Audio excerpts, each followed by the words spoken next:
Welcome to a journey into the world of Cubism, a revolutionary art movement that changed the way we see and interpret the world around us.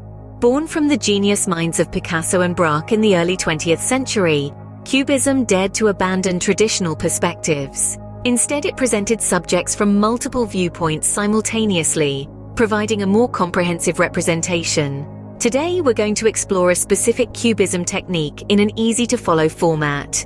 Ready to dive into the fascinating technique of Cubism? Fasten your seatbelts. Art is about to get a lot more interesting. The first step in creating a Cubist piece is to break down your subject into its most basic geometric forms.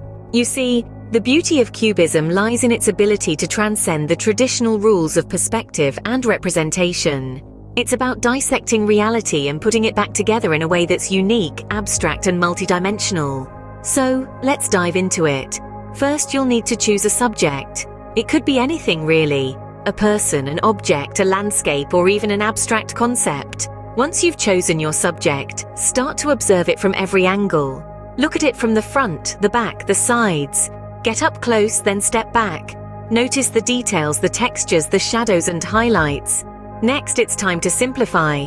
Break down your subject into its most basic shapes. Maybe it's a series of cubes, or perhaps it's composed of spheres and cylinders. There's no right or wrong here, just your interpretation. The key is to reduce complexity without losing the essence of your subject. Think of it as creating a simplified blueprint that captures the core structure and form.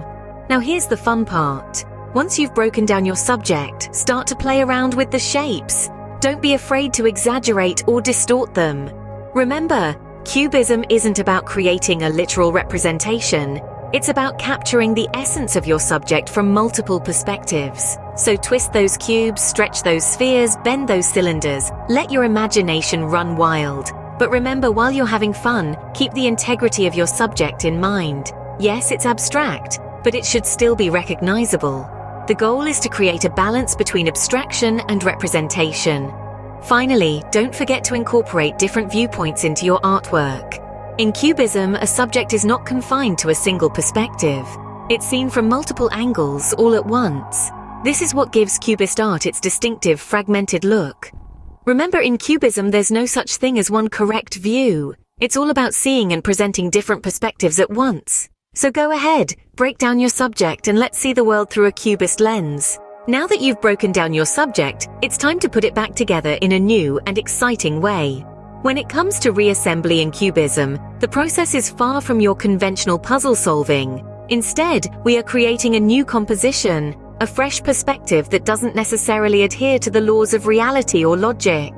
It's about painting a picture that's both familiar and foreign, a strange yet intriguing dance between recognition and confusion. Start by picking up those fragmented shapes you've created. They are your building blocks, your raw material. Arrange them on your canvas, not as they were, but as they could be. Maybe the eye isn't where it's supposed to be, or the mouth sits where the ear should be. That's the beauty of Cubism. It's an exploration of possibilities. As you play around with these fragments, remember to consider the relationships between different shapes. How do they interact with each other? How do they fill the space? How does the viewer's eye travel across the canvas? These are key questions that will guide your composition. Don't be afraid to experiment. Rotate a shape, scale it up, scale it down, overlap it with another. This is your chance to break free from the shackles of realism and let your imagination take the reins. By now, your subject should look quite different from its original form, and that's exactly what we want in Cubism. You've made it to the end of your Cubist journey, and what a journey it's been. We've gone from selecting a subject, breaking it down into geometric shapes, then viewing it from a myriad of angles. The grand finale, reassembling these pieces into a new, unique composition. We've pushed boundaries, played with perception, and created something truly special. So there you have it, the magic of Cubism in a nutshell. Keep experimenting, keep creating, and remember, in the world of Cubism, there are no rules, only perspectives.